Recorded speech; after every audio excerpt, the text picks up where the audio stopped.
firman Tuhan lagi dibacakan nih. Orang itu harus kita serahkan dalam nama Tuhan Yesus. Stempelnya Yesus ya. Kepada siapa? Kepada iblis. Sehingga binasa tubuhnya. Apa? Agar apa? Kalau diserahkan kepada iblis, agar rohnya diselamatkan pada hari Tuhan. Iblis menyelamatkan. Wah. Jadi di hari itu dikatakan iblis menyelamatkan. Makanya ini coba ya. Saya ulang ya. Untuk orang-orang yang mau memakai akalnya. Oke, saya ulang izin ya. Orang itu harus diserahkan ke dalam nama Tuhan Yesus kepada iblis. Agar apa? Agar rohnya diselamatkan pada hari Tuhan. Gampang loh. Ditambahin lagi. Mana ada di situ agar apa, Bang? Iya, agar rohnya diselamatkan pada hari Tuhan. Aduh, Bang Bombom. Waduh. Jadi data loh. Isu nama nih, Bombom Tuldut. Bombom Dutol. Nama nih, Bang? Sebentar, saya Memang sapa gini, dulu Bang. Pak. Kebetulan ini ada saudara Anda, barangkali bisa membantu kalau Pak kebetulan tidak bisa menjawab. Pak Kris, selamat pagi. Pak Kris. Selamat pagi. Ya Pak Kris, ini pagi ini pembahasan berat Pak Kris. Tidak apa-apa. Beratnya apa? Mas Iblis. Bebannya berat, beban berat apa? Tapi saya yakin Pak Kris bisa menjawab, nggak kayak kebetulan. Lanjut. Yang mana itu yang mana? Matius 5:5 ya. Nah, silakan ditanggapi. Apa bunyinya? Dari awal dia ulang, dia kan baru masuk, dia ulang dulu dari awal Bang Bom. Kasih itu Ayub dulu lah, kasih dia. Dibaca. Saya lagi bisa baca itu, saya tidak punya gagang Alkitab. Apa ini Matius 5? Di mute itu Pak Bombom. Pak kebetulan pegangan yang kuat nanti terjatuh. Lanjut Pak Bombom. Ini ya, Markus 9:43. Dan jika tanganmu menyesatkan engkau, penggalah. Oh, ngeri ini. Yesus aja. Ini bukan ajaran Yesus. Penggalah katanya. Oh, salah ya, bukan ini tadi ya. Bang Koyo. Ayub, Nah, ini. Ayub 1 6 sampai 10. Bacalah. Bagus-bagus loh Bang. Kasih berurut. Kenapa? Kasih berurut sampai 8 lah Bang minimal gitu loh, supaya dia tahu gitu. Oh, Wahyu berapa? Tadi tuh berapa? Ayub. Iya. Langsung saja Ayub. Kalau mengatakan Ayub 1 sampai 10. Dari 6 sampai 10. oh, 6 10 ya. Gak boleh menghujat ya. Pokoknya yang menghujat ditendang Pak Bombom ya. Iya, saya tendang. Ayo, apa bunyinya apa? Kalau akun itu teman saya belum bisa buka data itu. Ayub 1 6 sampai 10 gitu. Wah, ngeri ini data valid ini. Valid ini data ini. Ini ya.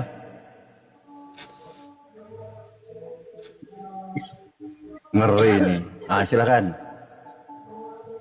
Baca dah. Pak Kris, silakan dibaca Pak Kris biar enak sama Kristen, biar tidak dikatakan menghujat. Silakan Pak Kris. Saya tidak bisa baca itu, terlalu Wah, kecil. nggak bisa baca. Ya udah kebetulan kan masih muda. Silakan Pak kebetulan. Alasan lagi nggak bisa baca. Silakan Pak kebetulan. Kenapa sih oten-oten ini males baca kitab sucinya sendiri, males Saya di luar rumah, saya jauh dari tempat kerja, nggak pegang Alkitab saya. Itu sudah ditampilkan sama Pak Bombom tuh di layar tuh, Pak Kris. Kebaca nggak? Saya nggak bisa baca itu. Dibalik ke kanan lagi, putar ke kanan sedikit. Pak kebetulan bisa baca, silakan. Pada suatu hari datanglah anak-anak Allah menghadap Tuhan, dan di antara mereka datanglah juga iblis. Maka bertanyalah Tuhan kepada iblis, dari mana? Dari mana, sayang? Dari mana engkau? Lalu jawab iblis kepada Tuhan, dari perjalanan mengelilingi dan menjelajah bumi. Lalu bertanyalah Tuhan kepada iblis, apa engkau memperhatikan hambaku Ayub? Sebab tiada apa ya, saya nggak bisa baca itu jauh-jauh.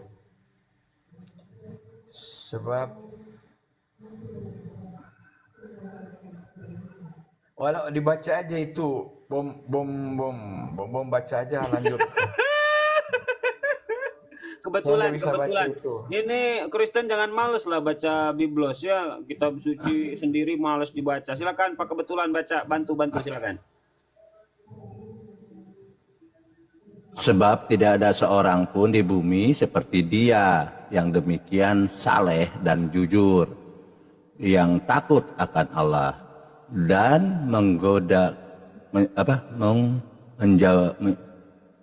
menjauhi kejahatan. Lalu jawab iblis kepada Tuhan, apakah dengan tidak mendapat apa saja, apa-apa,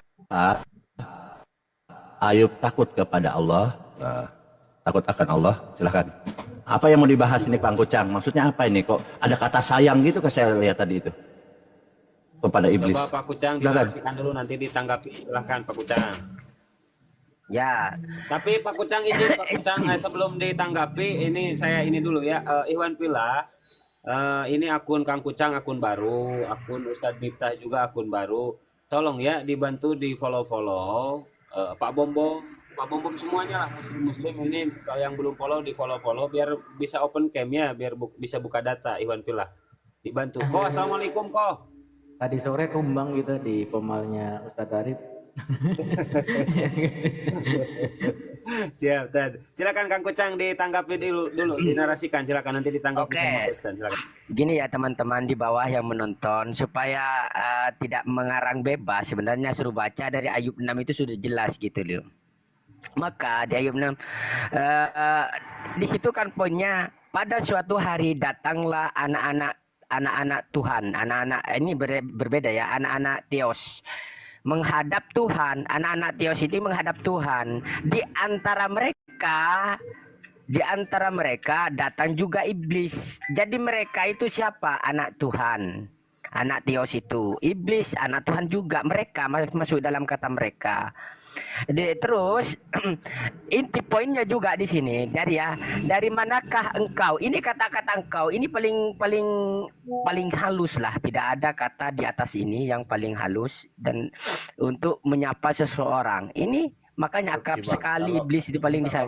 Sebentar dulu Bang, sebentar dulu. Kasar itu Sebentar dulu ya Allah. Seharusnya. Sebentar dulu. Itu kan Kamu. Kucang mengatakan Kamu. engkau di situ Kamu. merujuk pada kata-kata yang sangat halal. Sebentar dulu Jadi kata bro. kamu Jangan itu kasar gitu, Pak. sebentar dulu Nah, ya. kebetulan jangan kerasukan dulu, bentar, sabar. Sebentar. Maka ini betapa akrabnya Tuhan itu dengan iblis gitu. Paling disayang, paling dimanja kata-katanya. Maka iblis itu berkata, apa pertanyaan Tuhan ketika ditanya itu? Dari manakah engkau iblis? Engkau yang dipakai ya, tidak ada lagi. Sekarang kita pertanyaan ini ya. Dari manakah engkau? Kata engkau ya, ingat ya kata engkau. Maka ketika iblis itu menjawab, ini agak tujuhnya ya, maka iblis itu menjawab. Apa perjawabannya iblis? Dari mengelilingi bumi dan menjelajahi dunia. Kan begitu. Itu di ayat anunya lagi, ketika kata tidak mungkin kata engkau, kalau dia misalnya dibenci kamu, kata-kata yang lebih kasar lah gitu. Jadi bersaudara dengan iblis itu berdasarkan itu. Kalau kamu mau minta lagi yang lebih valid, maka saya akan bukakan dari Wahyu, saya urut siapa bapaknya gitu. Tapi ini sajalah dulu kerjasama antara iblis, karena di dalam 1 Korintus 5 ayat 5 orang itu harus diserahkan kepada iblis atas nama Yesus saja, atas nama Yesus diserahkan kepada iblis supaya binasa tubuhnya dan rohnya diselamatkan, begitu di sana. Jadi yang paling berkuasa itu anak sulungnya, anak yang paling dimanja adalah iblis. Yesus tidak punya kuasa bro, gitu loh ya. Silakan. Valid nih, valid, datanya valid ya. Sebentar sebelum ditanggapi nih. Kenapa Bang Kucang sekarang kok materinya iblis? Kenapa ini Bang Kucang? Aduh, lu ngeri nih. Enggak, kan sebenarnya materinya itu dari Wahyu siapa bintang Fajar, putra Fajar ya kan? Bintang Timur putra Fajar. Kalau kita urut ternyata bapaknya Fajar, anaknya itu bintang Timur itu ada dua, ada iblis, ada Yesus gitu loh. Nanti kalau masuk di teori dari diurut dari depan kan panjang, kita pada intinya sajalah. Ini saja dulu. Nanti kalau tidak terima kita urut gitu. Silakan. Silahkan Masalahnya- Pak Kebetulan ditanggapi nanti ke Pak Kris. Ustadz Arif, Assalamualaikum Tad. Waalaikumsalam warahmatullahi wabarakatuh. Ya, berat ini pembahasan Tad, berat ini. Tap-tap saudara, tap-tap layar biar menggarungkan. Berat. Silakan dilanjut. Silakan Pak Kebetulan ditanggapi silakan. Kebetulan ada Bang Kris Wilujan, selamat pagi juga Om Kris. Aduh, Ya, mari ini ketua KPPS ini kok malah nongkrong di Komal ini. Ketua POC, Tad, kon KPPS POC lanjut. golput, dia itu golput.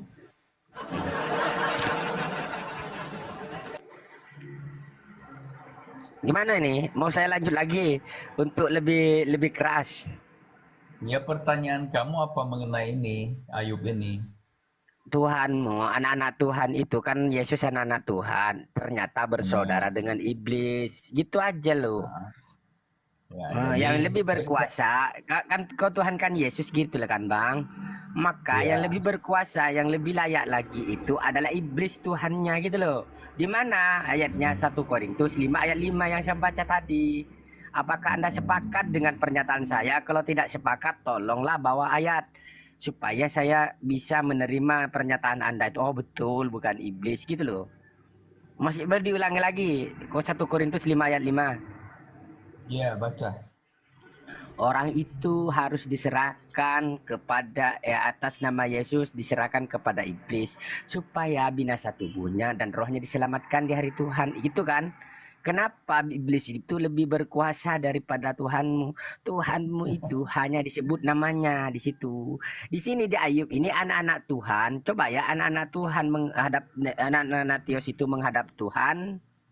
Ini di antara mereka adalah iblis.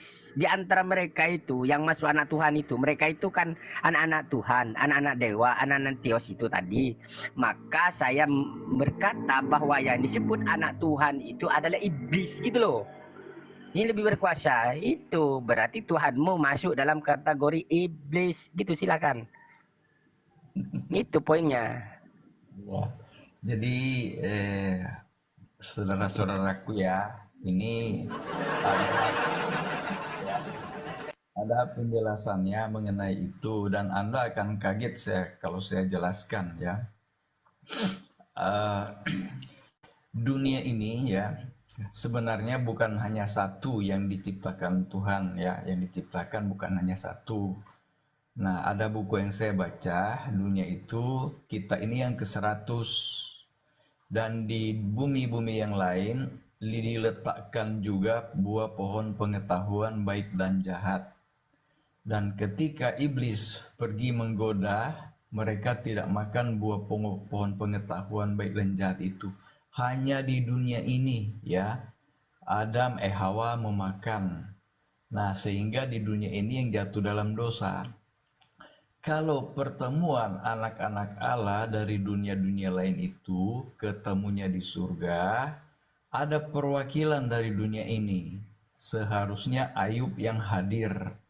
Nah, ternyata Ayub tidak ada, tetapi si iblis ini menggantikan. Sehingga Allah bertanya, di mana hambaku Ayub? Nah, jadi ini hanya sekedar Tuhan nggak tahu. kita memang. Tuhan nggak tahu Ayub di mana. Nanya sama iblis lagi Tuhan. Astagfirullah. Tuhan tidak tahu, kemudian nanya sama iblis. Iblis hebat. Gak minta Anda dibantu. kalian hanya terbatas dunia ini, tapi buku yang saya baca di dunia lain ketemu. Nah, kemudian iblis, Yesus pun sopan ya, enggak apa namanya, enggak langsung melawan iblis dengan kata-kata kasar. Kalaupun iblis ya masuk pada manusia dan merusak kehidupan manusia. Dia katakan kiranya Tuhan menghardik engkau. Jadi iblis pun diperlakukan, Yesus menunjukkan sikap tidak terlalu kasar terhadap iblis. Jadi dia menggunakan kata kiranya Tuhan menghardik engkau, ya.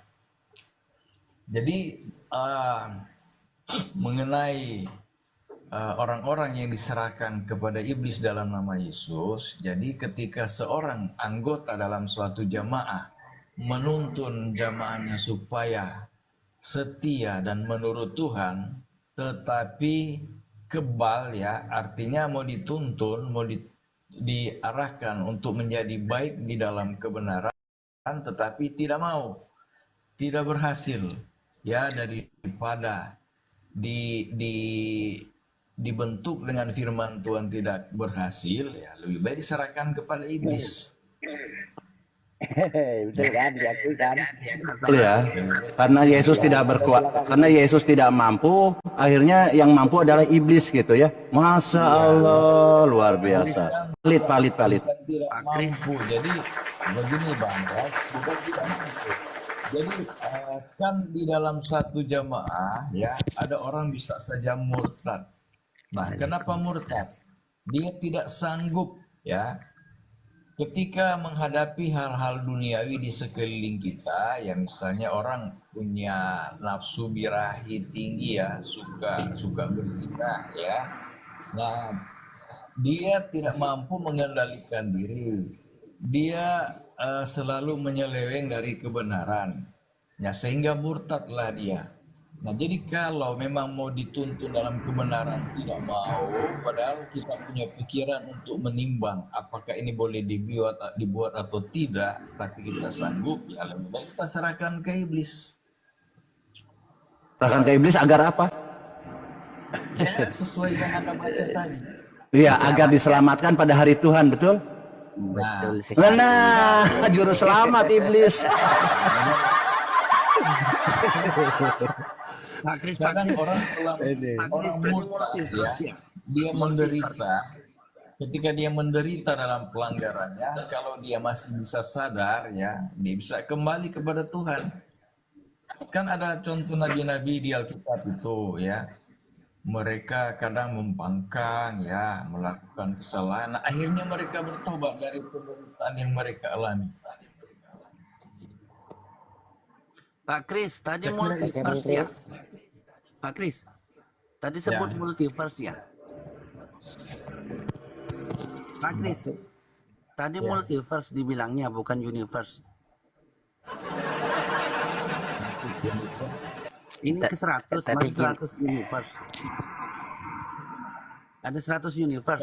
Nggak paham maksudnya.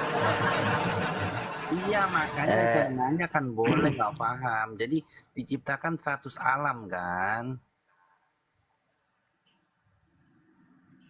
Gimana? Kebanyakan nonton Jet Ya, jadi Ya justru itu begini Pak Tri dan Pak kebetulan ya. Kalau ingin membantah tadi apa yang disampaikan oleh Kang Kucang, pakai data biar kita enak gitu. Jadi jangan pakai asumsi. Nggak berlaku data dibantah dengan asumsi, itu nggak apple to apple, itu bahaya. Kita naikkan levelnya ya, kita naikkan Bu ya, kita naikkan bahwa itu betul-betul yang berkuasa itu adalah iblis gitu. Kita naikkan levelnya, itu ya tambah berat ya. Silahkan. Pokoknya Kang Kucang sama Pak Bom kalau menghujat saya tendang. Ayo. Saya taat kepada Bang Bom lah. Masalahnya yang bisa buka data lah Bang Bom. Seandainya saya buka data aku tampilkan sendiri ya. Jadi begini, kita masuk, tolong lihat teman-temannya 200 nih. Follow dulu ya. Beginilah kalau diskusi tanpa membuka data. Beginilah. Saya kan berbicara tadi telah mengukuhkan bahwa yang saudaranya itu adalah iblis. Itu memang kita menaik kepada ayat yang lain yang diakui, yang paling diakui sekalian gitu ya. Di Wahyu itu berkata di sana. Wahyu 5 ya, Wahyu 5 ayat Wahyu 4 dulu lah. Wahyu 4 ayat 5, seperti obor, seperti kilat yang menyala, seperti kilat yang menyala dan seperti obor yang menyala-nyala. Itu di sana dulu sebagai pengantar. Maka roh Tuhan itu ada 7. Jadi kalau yang menyala terang, Itu apa kira-kira? Itu ya. Sedang yang kedua di Wahyu 5 ayat 6-nya itu dikatakan di sana bahwa di tengah tua-tua itu berdiri seperti anak domba yang telah disembelih. Roh Tuhan bertanduk 7 dan bermata 7, roh Tuhannya 7 yang diutus ke bumi. Jadi kalau yang identik dengan mata 7, mata menyala dan menyambar seperti kilat itu, ayat sebelumnya tadi saya baca di 54-nya itu, maka tidak lain dan tidak bukan itu melainkan yang dinamakan Lucifer itu. Berdasarkan apa saya bilang? Coba kita baca dari dari Yesaya ya, di Yesaya 14 ayat 2 itu. Makanya saya mau mengantar dulu ini sebagai balik lagi kepada Wahyu nanti. Maka ketika bintang timur yang putra fajar yang saya tegaskan tadi, bintang timur putra fajar, siapa bintang timur itu? Bintang timur itu ada 2. Yang pertama Yesus, yang kedua Lucifer. Bapaknya siapa? Ya Fajar, karena bintang timur putra fajar berdasarkan kitab Anda gitu loh. Kenapa bisa Valid. kerjasama? Kenapa bisa kerjasama gitu loh? Kita masuk kepada Wahyu. Tolong Bang Baal ya, Bang Bom saja ambil alih dulu. Saya ada keperluan sebentar ya. Nanti balik lagi. Lanjutkan ini. Ya, silakan ditanggapi. Ya. Pak Dokter, Assalamualaikum Pak Dokter. Waalaikumsalam warahmatullahi Bahasan wabarakatuh. berat pagi-pagi udah bahas iblis, ngeri. Tolong lanjut ya. Ya, ya memang harus dikelarkan ini, jangan sampai tidak kelar karena nantinya jadi Sebentar 15 menit paling 10 menit lah paling lama. Oke, sebentar dulu ya. Nah, silakan Pak Kebetulan dulu, Pak Kris bentar ya. Silakan Pak Kebetulan. Pakai data kalau ingin membantah kecuali mengiyakan gitu kan, silakan. Iya. Ini kan mau dibantah asumsi. Jadi kalau saya membantah asumsi pakai data ini agak nggak adil gitu loh Bang Abu ya. Berarti yang barusan data dibaca Biblos itu asumsi menurut Pak kebenaran. Bukan. Yang dibacakan itu data tapi diolesi dengan asumsi gitu loh. Dibumbui dengan asumsi. Jadi yang mau dibahas kan yang mana? Kalau datanya itu udah jelas, nggak ada seperti yang dibilang Bang Kucang tadi. Yang dibilangnya tadi, ketika dia membacakan data, dibumbui dengan asumsi. Jadi yang mau dibahas yang mana? Saya tanya dulu Bang Abu ya. Yang dibahas itu asumsinya atau datanya? Oke, belum paham Pak Kebetulan. Berarti kepada Pak Kris dulu. Silakan Pak Kris. Nanti Pak Kebetulan setelah Pak Kris. Silakan Pak Kris. Kalau ingin membantah silakan. Ya kalau mengenai kata bintang fajar itu, kalau ada kesamaan kata, bukan berarti Yesus itu adalah iblis. Itu kan hanya kesamaan kata, dibilang bintang timur. Tapi bintang timur kebenaran adalah Kristus. Kalau bintang timur yang dikatakan iblis, ya iblis. Yang mentransfer semua kejahatan dari Tuhan adalah iblis, sedangkan Yesus segala yang benar dan baik diambil dari Allah. Kalau iblis dari Allah juga itu kejahatan yang diambilnya, tapi iblis tidak suka kebenaran. Jadi kalau kesamaan kata bintang timur, yaitu hanya kesamaan kata aja, bukan berarti kita simpulkan iblis sama dengan Yesus, tidak demikian artinya. Ya silakan. Nah, Pak Kebetulan, apakah Anda ingin menambahkan? Sebelum ke Pak Bom. Ya, itu Bang Kris itu sudah menjelaskan dengan baik, bukan asumsi seperti dari Bang Kucang ya. Saya mau luruskan dulu saudara-saudara saya yang biasa di dunia debat ini. Semuanya ya, yang baik yang muslim ataupun yang non muslim.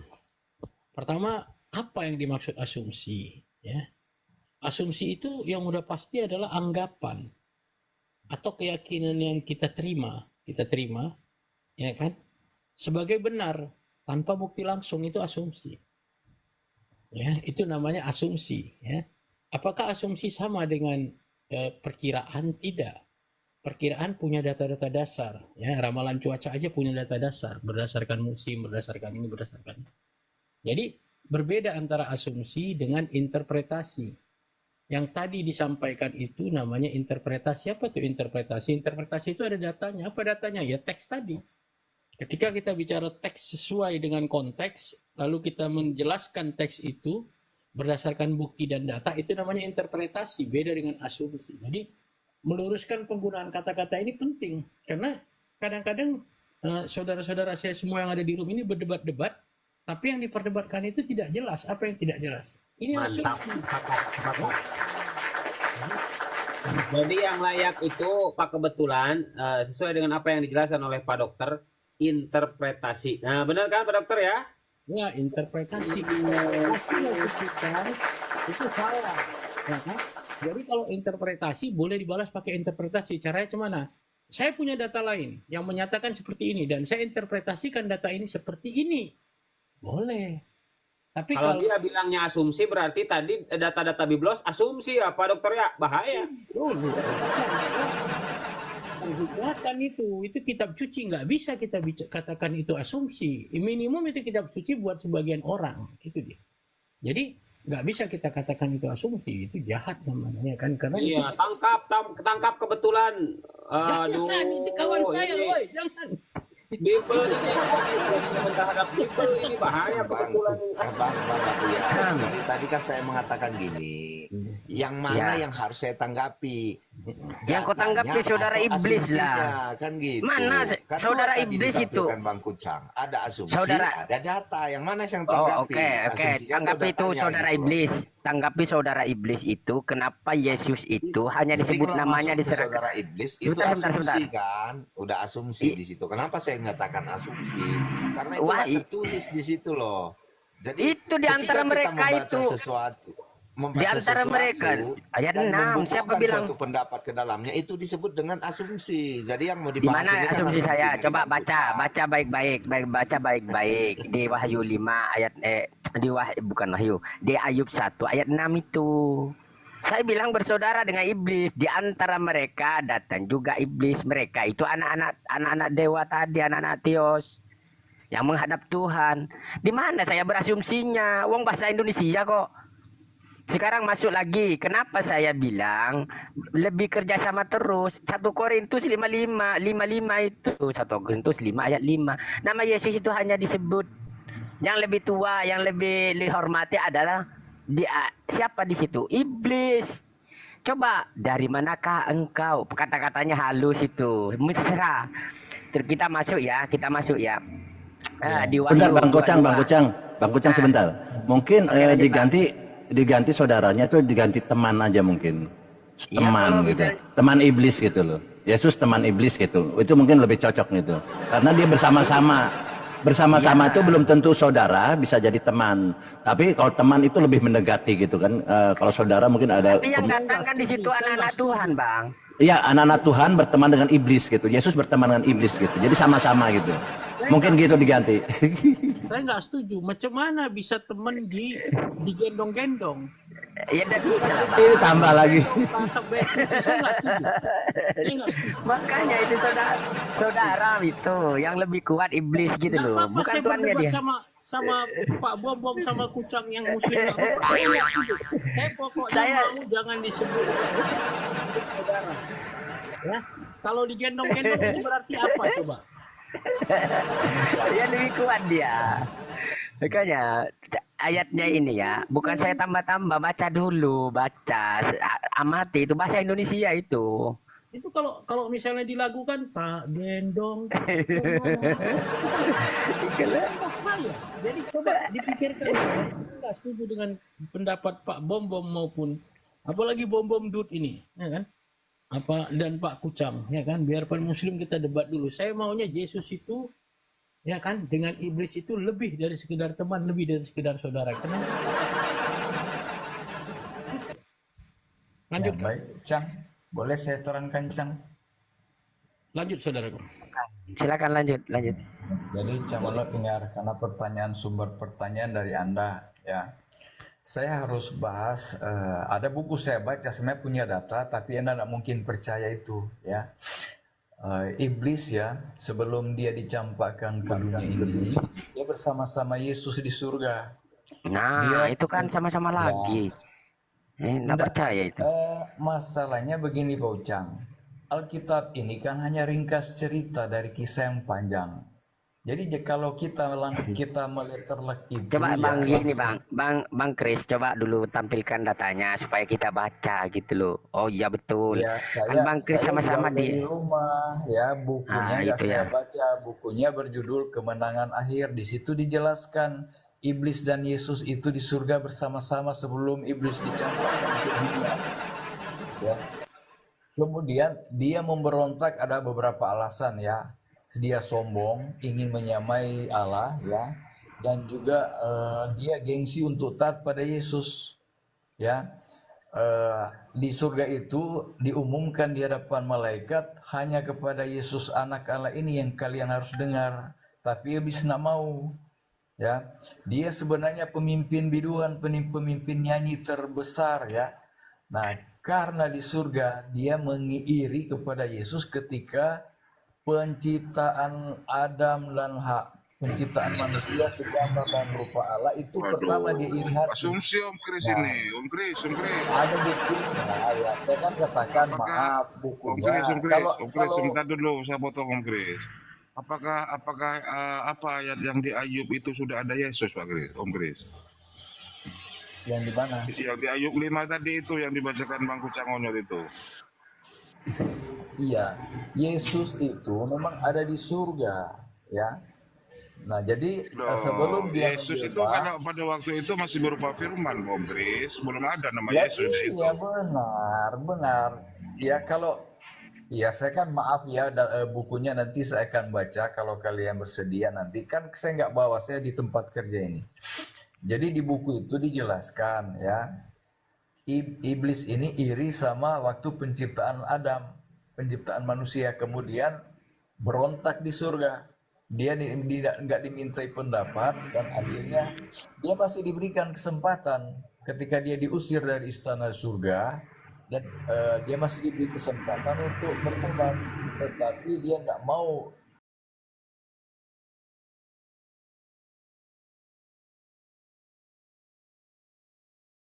lagi ya. Dia dicampakkan ke dunia ini. Nah, iblis mentransfer semua roh jahat dari Allah. Nah, iblis mentransfer semua itu. Nah, sedangkan semua yang baik dan benar ada di 10 perintah Allah itu bersama-sama Yesus. Waduh, lebih Jadi berkuasa iblis ya ini berarti ya daripada Yesus ya. Betul, lebih berkuasa betul. iblis. Iya, Jadi lebih 1 berkuasa Korintus iblis ya 5 ayat daripada 5. Tuhan ya. nanya lah, saya masih bicara kok. Jadi Oke. iblis dicampakkan ke dunia ini ya. Kemudian setelah manusia dicipta ya, iblis berusaha ya membelokkan kesetiaan manusia kepada Bapa di surga, kepada Allah dengan dustanya ya.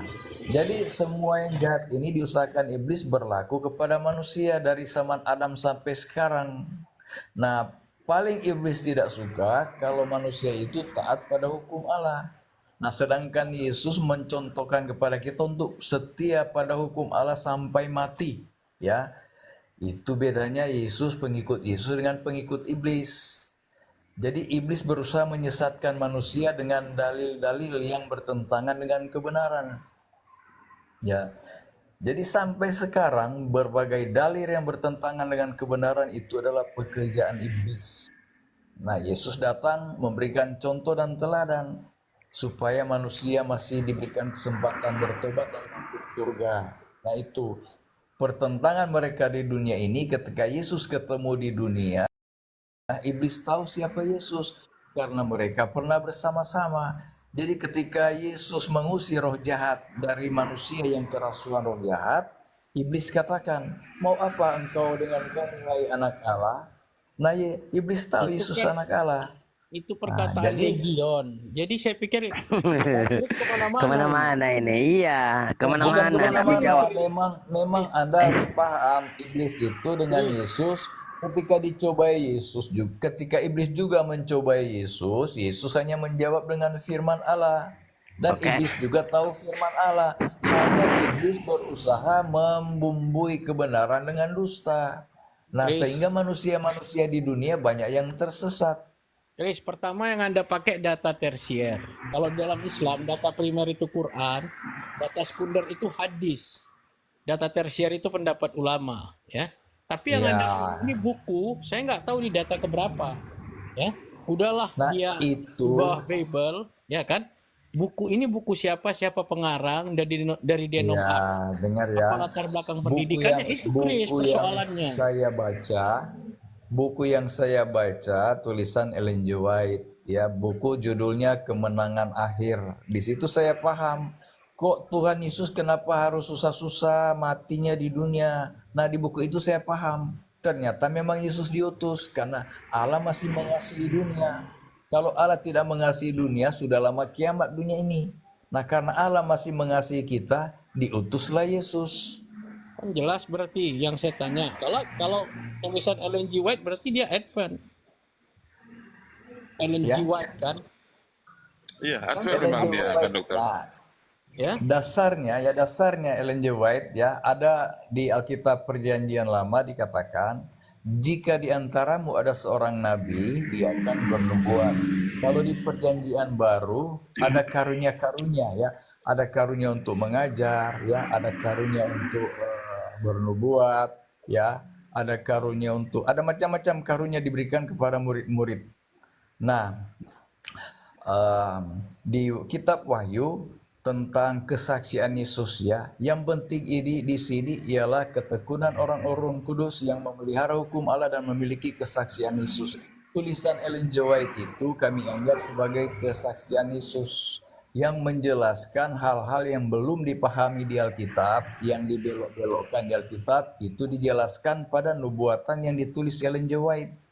Nah, Ellen G. White itu menjelaskan, ya, yang salah yang sudah lama berlangsung, kemudian Ellen G. White disuruh Tuhan untuk kembalikan pada hal yang benar.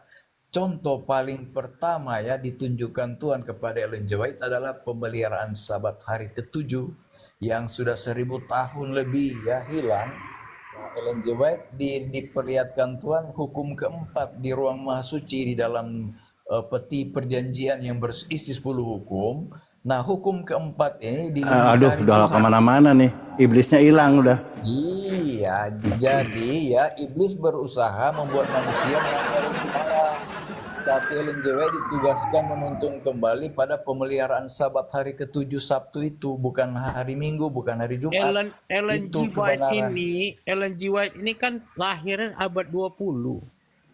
Jadi terlalu Iya. jauh dia untuk memberikan interpretasi yang Nah, sedangkan tapi kan bapak-bapak gereja mengenai aja, karunia di Origen, Perjanjian Tertullianus Baru, dan sebagainya, itu aja konsepnya tidak bisa diterima secara umum. Jadi kalau ya Anda nggak bicara, apa-apa kalau kalian tidak nah terima, kalau nggak nggak bisa, masalah. iya, Kalian maka itu Muslim kok. ketika Anda angkat tulisan dia, artinya tidak berdasar berjenjang ke atas, artinya tidak kalau bahasa Arabnya itu macam mana mau jelaskan? Tidak nyambung ke atas, itu kan tulisan dia, interpretasi dia pribadi aja. Ya, baca teks Tapi lalu dia dengan interpretasikan. penglihatan, dia mengalami seperti pewahyu, Tidak ya. ada kaitan dengan bapak-bapak gereja sebelumnya. Ya. Tidak ada Ya, kaitan terserah dengan lah. pernyataan. Yang Nah, iya, jelas, maka Tidak itu. bersanad Pak Dokter, tidak bersanad ya, Itu tidak saya mau bilang bersanad. bersanad, tapi dia nggak Jadi- ngerti kata sanad nanti kan. Saya mau bilang tidak bersanad, Jadi gimana Alkitab mau jelaskannya katakan- ke dia, ya kan? Jadi intinya tidak bersanad, tidak mangkul, tidak nyambung sampai ke Yesus, tidak nyambung sampai nggak usah ke Yesus. Ke-12 murid aja nggak nyambung. Jadi macam mana Anda mau rekomenkan seseorang yang menulis di tahun 1000 berapa saya nggak tahu, tapi di abad 20 Ellen G. White itu karena dia membawa gereja Masehi Advent, ya, dia orang Amerika, mungkin dia turunan dari kaum Puritan, ya kan, yang lari dari Inggris, berusaha memurnikan gereja Inggris dari ajaran-ajaran sebelumnya. Nah, itulah kelompok itu, dia berusaha memurnikan lagi Kristen. Hasilnya ya ini Advent. Tapi dia tidak Ya. bisa disebut kompeten karena dia tidak menyambung ke bapak-bapak gereja terdahulu. Jadi tidak bersanad sampai ke sumber aslinya gitu.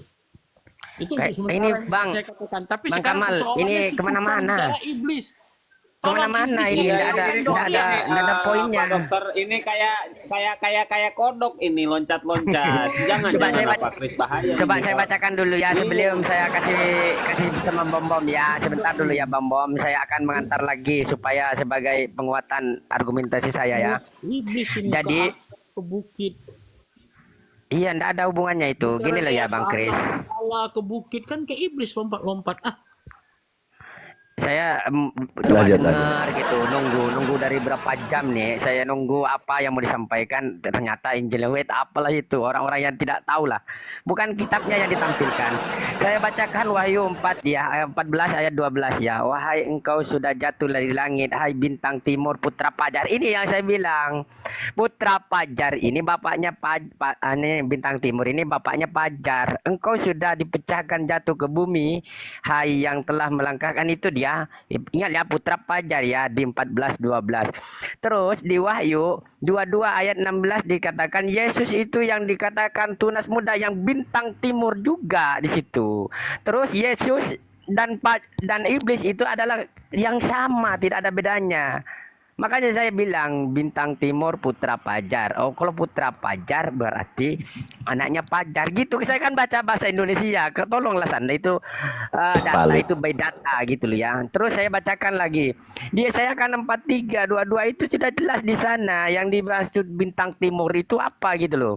Ya saya makanya kau baca ya di Matius 12 ada 8, di Markus 14:22, di iblis dibarakan juga sama gitu loh bro. Jangan asumsi tidak pakai data. Saya pakai data. Andai saya bisa saya bukakan langsung ditampilkan gitu loh. Silakan saya serahkan kepada Pak Bom Botol ini karena dia yang bisa buka data. Percuma lah kalau saya berkuar-kuar begini ya. Nggak bisa tampilkan data teman-teman. Tolong lagi ya. Follow lagi. Oke, baik. Baik sedikit ya. Sedikit ya. Oke. Coba sedikit ya. Saya perdalam ya. Saya memang orang pintar. Saya selalu mengkaji. Jadi memahami ayat ini diksi per diksi ayat kata per kata saya pahami gitu. Harus paham gitu. Jadi tidak bernarasi liar gitu. Jadi memang kitab suci itu tidak boleh sembarang gitu ya. Nah, kalau kita kaji di sini, saya kasih lingkaran. Anak-anak Allah ya, anak-anak Theos. Di sini ada Yesus tidak? Nah, silakan. itu masalahnya. Ada Yesus nggak ini? Enggak saya anak Allah Bang. Oh iya, enggak, saya tanya yang Kristen aja, yang Kristen dulu. Ini anak-anak Allah ini ada Yesus tidak? Silakan. Ya, Yesus ada Yesus. Yesus itu ada di surga. Enggak ini Waktu anak-anak Allah itu ketemu Yesus di surga. Oke, pertanyaan saya, anak-anak Allah ini ada Yesus nggak di sini? Termasuk Yesus nggak? Ya ini kan di surga ini. Ini di surga nih Bang. Ini di surga loh. Iya memang Yesus itu juga kan disebut anak Allah. Oke, berarti di sini jawabannya langsung aja di sini sabar dulu. Berarti di sini anak-anak Allah ini termasuk Yesus kan, betul? Ya berarti Yesus ada di situ. Oke, baik. Oke, udah. Anak-anak Allah atau Yesus menghadap Tuhan. Oke. Jadi di sini Yesus bukan Tuhan, betul? Karena dia menghadap Tuhan. Kok satu itu ya, saya dapat poinnya ya. Jadi jangan sekali lagi Yesus Tuhan, tidak. Karena di sini anak-anak Allah menghadap Tuhan. Jadi anak-anak Allah, jadi anak-anak Allah itu banyak, diantaranya Yesus ya. Semua banyak anak-anak Allah. Anak-anak Allah ini ada gelar-gelar gitu, gelar-gelar orang yang dikasih Allah ini disebut anak-anak Allah. Itu kalau kita kalau belajar ya. Jadi anak-anak Allah ini Yesus. Yesus menghadap Tuhan. Jelas bahwa Yesus bukan Tuhan. Poinnya pertama. Nah, di sini bicara iblis. Ketika Yesus menghadap Tuhan, itu datang juga iblis. Bareng nih datangnya kumpul. Artinya yang di poinnya bahwa Yesus dengan iblis ini bersaudara atau berteman. Kenapa kita katakan diambil diksi bersaudara oleh Kang Kucang? Karena kita selalu mengatakan, mari kita bersaudara dalam satu NKRI. Betul kan? Bersaudara dalam satu Pancasila. Saudara kita. Saudara. Bisa dikatakan bahwa Yesus ini memang adalah saudaranya iblis. Iblis saudaranya Yesus, Yesus saudaranya iblis saudara Yesus, bolak-balik sama aja. Seperti itu. Ya kan? Nah, jadi selanjutnya Bang Kucang kenapa mengatakan ini adalah saudara Yesus ini? Karena dalam faktanya di Wahyu itu dia bilang Yesus itu di sana dalam penyelamatan harus menggunakan iblis. Ya wajarlah saudara dengan saudara saling tolong menolong.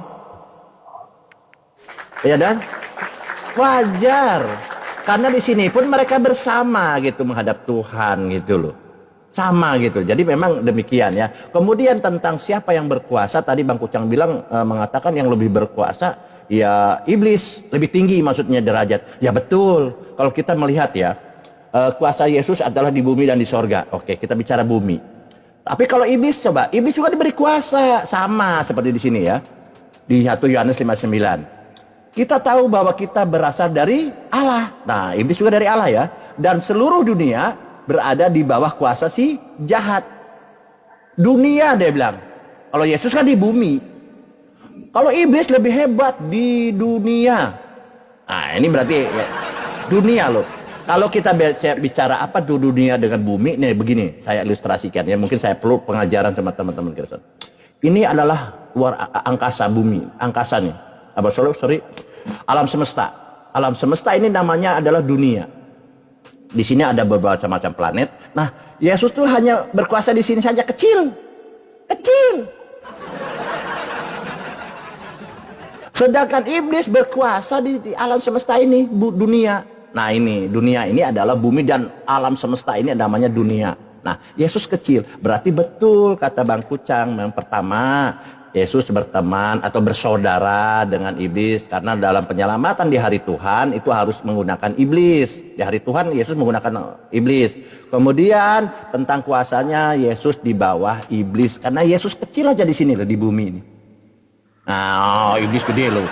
Kecil bumi ini. Nah, seperti itu mungkin dengan visual ini kadang-kadang maaf ya, saya selalu menggunakan visual ini. Bukan saya tidak pintar dokter ya, saya ini pintar gitu. Kalau hanya nyerocos aja dengan ayat-ayat ini gampang, Pak Juma kalah dengan saya. Cuman masalahnya gini Bang.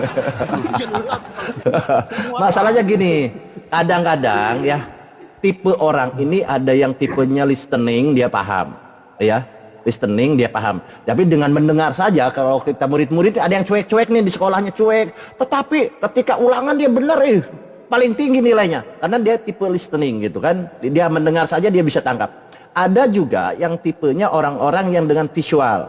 Dengan visual, gambar, contoh, dia baru paham. Nah, Oten ini nggak tahu masuk di mana. Biasanya Otennya dengan visual baru paham. Nah, dengan visual saya gambarkan seperti itu. Itulah dari saya. Lanjut, dokter. Lanjut yang lain. Terima kasih. Kebetulan kalau saudara-saudara Kristen kita audio visual itu pun masih ngeyel. Udah pakai audio visual.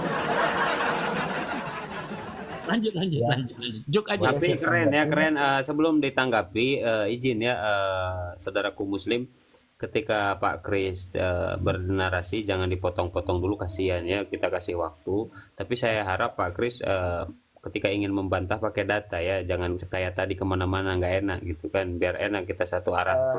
Lihatkan dulu satu arah. Saudaraku, kalau data. Bentar Pak Kris, saya belum mempersilahkan teman-teman ini Komal kelap-kelip, bantu di tap ya saudara-saudara biar garungkan. Silakan Pak Kris, silakan.